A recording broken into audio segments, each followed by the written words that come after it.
Everyone. तो जैसा कि हम सब जानते हैं, आज टेस्ट के बारे में आप लोग किसी को भी नहीं पता था।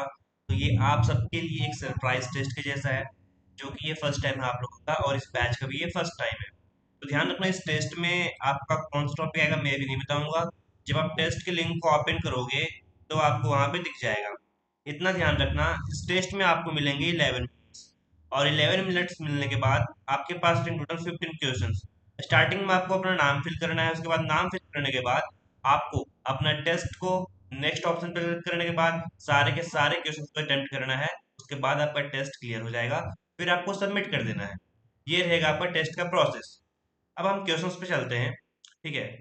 तो आप पहले अपना लिंक करके सब कुछ सबमिट कर दो, फिर 11 मिनट्स के बाद मैं इसको यूज करूंगा और आपको ये वीडियो मिल जाएगी।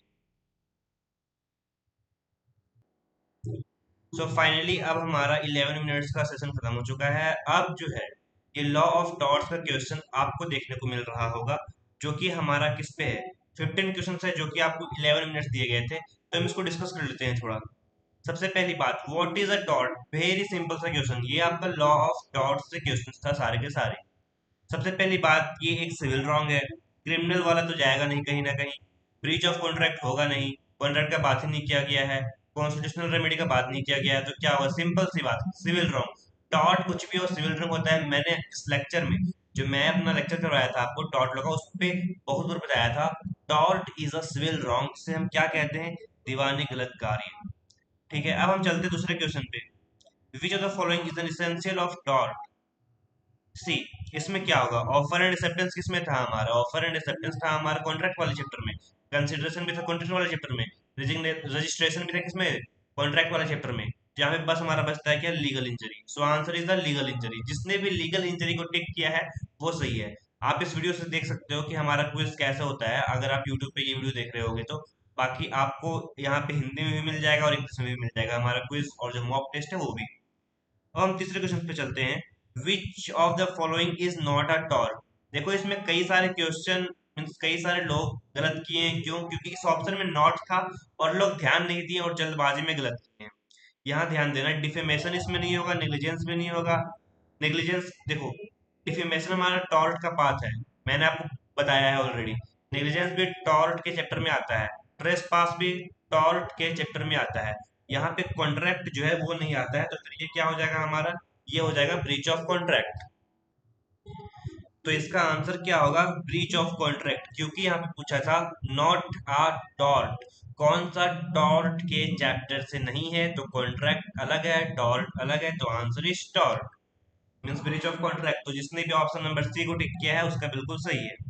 अब यहाँ पे ऊबी जस ईबी लिबेटियम का मीनिंग पूछा है, ये आपका लीगल मैक्सिम है, इंपॉर्टेंट रखता है अपने आप में। तो यहाँ पे इसको आपको याद रखना पड़ेगा। Where there is a right there is a remedy, यहाँ पे इसका आंसर होगा।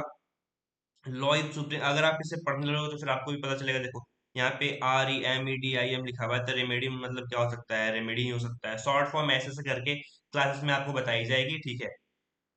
तो इन सारी चीजों को आपको याद रखना है। अब हमारे पास क्या है? Question number 5, which maxim means damage without legal injury? यहाँ पे देखो, पहले लिखा हुआ है क्या? डैमेज, यानी कि सीधा सीधा जान लेना आप, डैमेज विदाउट लीगल इंजरी है, तो यहाँ पे क्या होगा? डेमनम साइन इंजूरिया।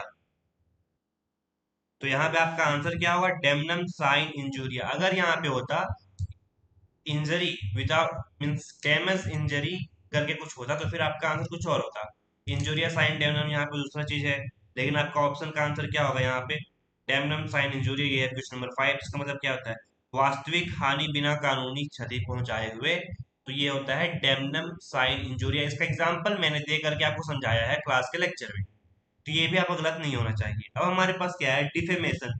डिफेमेशन मतलब किसी को डिफेम करना, यानी किसी को बदनाम करना, मानहानि पहुंचाना, उसे हम कहते हैं डिफेमेशन। तो क्या बोल सकते हैं हम इसे? मानहानि, रॉन्गफुल कन्फाइनमेंट। रॉन्गफुल कन्फाइनमेंट का मतलब होता है यहाँ पे किसी चीज को या किसी इंसान को बंदी बना करके रखना, पूरी तरीके से घेर करके रखना, उसे हम कहते हैं रॉन्गफुल कन्फाइनमेंट। फिजिकल असॉल्ट, किसी पे तो हमने हमला किया है नहीं। डैमेज टू प्रॉपर्टी, प्रॉपर्टी को यहाँ पे हमने नुकसान पहुंचाया है नहीं। तो डिफेमेशन का सीधा सीधा मतलब होता है किसी इंसान की क्षति को, यानी कि जो उसका बना बनाया हुआ नाम है उसको नुकसान पहुंचाना, उसे हम कहते हैं डिफेमेशन। तो यहाँ पे आपका आंसर 6 का क्या हो जाएगा? बी। अब देखो, यहाँ पे डिफेमेशन का मैंने दो बताया था, एक लाइबल और एक सिलेंडर। लाइबल मीन्स जो लिख कर किया गया हो, और cylinder means spoke. As for cylinder, as for spoke, यानी कि जो बोल कर किया गया हो। तो लाइबल क्या है? रिटन और पब्लिश्ड डिफेमेशन, जो लिख कर किया गया हो उसे हम कहते हैं लाइबल डिफेमेशन। ये भी क्लियर हो गया होगा। अब व्हाट इज एजाउल्ट? मैंने एक एजाउल्ट और एक बैटरी बताया था। अब एजाउल्ट और बैटरी में क्या डिफरेंस है ये आपको कमेंट सेक्शन में बताना है। बाकी यहाँ पे इसका आंसर होगा ऑप्शन नंबर डी। और जिनको इन क्वेश्चंस के मतलब नहीं समझ में आ रहे होंगे वो एक चीज ध्यान रखना, यूट्यूब पे आपको वीडियोस में जाओगे जब आप, तब वहां पे आपको टॉर्ट लॉ का पूरा लेक्चर दिया जाएगा 60 मिनट्स में ही। उसको आप कवर कर लोगे तो ये सारे क्वेश्चंस आपको समझ में आ जाएंगे। तो फिर ये हो गया असॉल्ट, आक्रमण की धमकी देना। अब देखो असॉल्ट और बैटरी में यहाँ पे अगर मैं थोड़ा सा आपको शॉर्ट में बता दूं तो असॉल्ट मीन्स आक्रमण की धमकी, मतलब केवल यहाँ पे आपको धमकी दिया जा रहा है, यहाँ पे आपके ऊपर आक्रमण नहीं किया जा रहा है, यानी कि आपको यहाँ पे मारा नहीं जा रहा है। लेकिन वहीं पे अगर आप बैटरी पे जाओगे तो बैटरी का मतलब होता है आप हमला कर चुके हो, आप अपना हाथ उठा चुके हो, तो फिर वहां पे हो जाता है बैटरी। ये हो जाएगा असॉल्ट और बैटरी में डिफरेंस। अब हमारे क्वेश्चन नंबर 9 क्या कहता है वो देखो। Which are the following correctly distinguish assault from battery, यानी कि असॉल्ट और बैटरी के बीच सही अंतर क्या है। इसमें से आपको क्या बताया जा रहा है वो आपको बताना है। सिंपल सी बात, असॉल्ट रिक्वायर्स फिजिकल कांटेक्ट, जरूरी तो नहीं है, बट बैटरी डज नॉट। मैंने क्या बोला, बैटरी में आपको हमला कर चुके हो तो यहाँ पे फिजिकल कांटेक्ट की जरूरत पड़ेगी। तो ऑप्शन नंबर ए यहीं पे गलत हो गया। ऑप्शन नंबर बी क्या है? Battery is only a verbal threat, जो मुंह से बोला गया है, मतलब जब आप बोलकर किसी को धमकी दे रहे हो उसे हम बैटरी कहते हैं? बिल्कुल भी नहीं। अभी जस्ट मैंने आपको 1 मिनट पहले बताया कि बैटरी यानी कि आप हमला कर चुके हो उसे कहेंगे बैटरी। अब ऑप्शन नंबर सी क्या है?